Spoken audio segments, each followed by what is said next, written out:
ஆத்ம நமஸ்காரம். உலகக்ஷேம பிரகாசிகை. தலைப்பு ஈஸ்வர தத்துவம். துணை தலைப்பு பந்துக்களும் சத்துருக்களும்.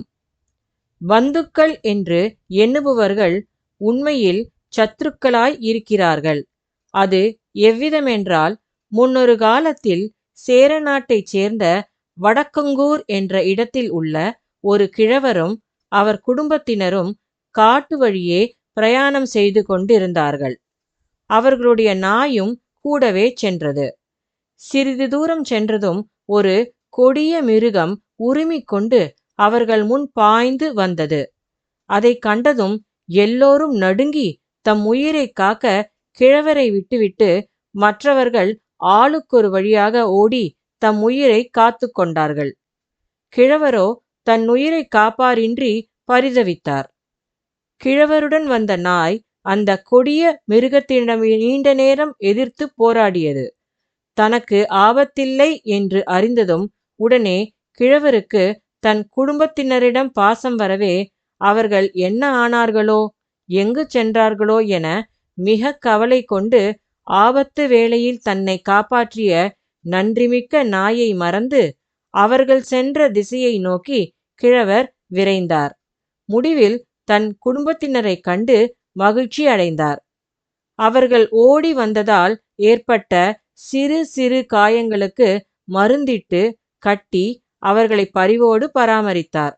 ஆபத்து வேளையில் தன்னை தனியே விட்டுவிட்டு ஓடிய குடும்பத்தினரிடத்தில் அவர் அன்பு செலுத்தி அவர்களுக்கு உணவு கொடுத்து குளிர் மழை முதலியவற்றிலிருந்து பாதுகாத்து அவர்களை கட்டில்களிலும் மெத்தைகளிலும் தூங்க வைக்கிறார். அதே நேரத்தில் தன் உயிரை துரும்பென மதித்து கொடிய மிருகத்துடன் போராடிய நாய் உடம்பெல்லாம் காயம்பட்டு எப்படியோ தப்பி தனக்கு ஏற்பட்டிருக்கும் காயங்களின் வேதனை பொறுக்க முடியாமல் நொண்டி நொண்டி ஓரிரு நாட்களில் தன் எஜமானரிடம் வந்து சேர்ந்தது. ஆனால் கிழவர் அதை பார்த்ததும் அதன் துயரத்தை பற்றி சிறிதும் சிந்திக்காமல் பாராமுகமாக இருந்துவிட்டார்.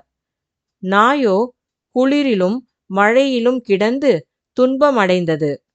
இரவில் திருடன் வந்தாலும் பயத்தால் கிழவர் கண்களை கூட திறக்காமல் கை நொடித்து நாயை ஏவ, அந்த நிமிடத்திலேயே நாய் குளிரையும் மழையையும் பாராமல் வீட்டை சுற்றி ஓடி குரைத்து கொண்டே திருடனை விரட்டுகிறது.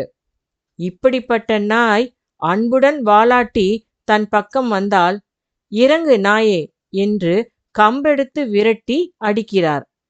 நாளடைவில் நாயின் சடத்திலிருந்து ரணங்கள் புழுத்து துர்நாற்றம் அடிக்க ஆரம்பித்ததால் கிழவர் அதை வீட்டை விட்டே துரத்திவிட்டார்.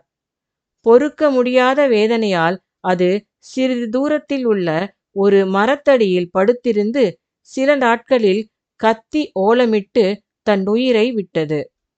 ஆபத்து வேளையில் கிழவரை பரிதவிக்க விட்டு ஓடியவர்கள் பந்துக்களா, அல்லது வீட்டிலும் காட்டிலும் அவர் உயிரை காப்பாற்றிய நாயா? இதில் யார் பந்துக்கள், யார் விரோதி?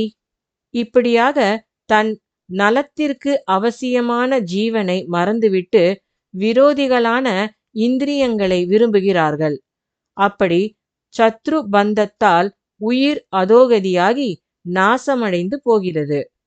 அப்படி உயிர் நாசமடைவதற்கு காரணம் நாம் தான். இப்போது நாம் எல்லோரும் பேய்ப்பட்டிகளாக இருக்கிறோம். ஒரு நாய்க்கு பைத்தியம் பிடித்துவிட்டால் அந்த நாய் தன்னை போற்றி வளர்க்கும் எஜமானரையே திருப்பி கடிக்கிறது. அதுபோலவே நாம் நம்மை பற்றி சிறிதேனும் சிந்திக்காமல் நம்மிலிருக்கும் ஈஸ்வர அம்சமான உயிரை கீழே கொண்டு வந்து உலக பந்தத்தில் பிணைத்து நாசமாக்குகிறோம். ஆத்ம நமஸ்காரம்.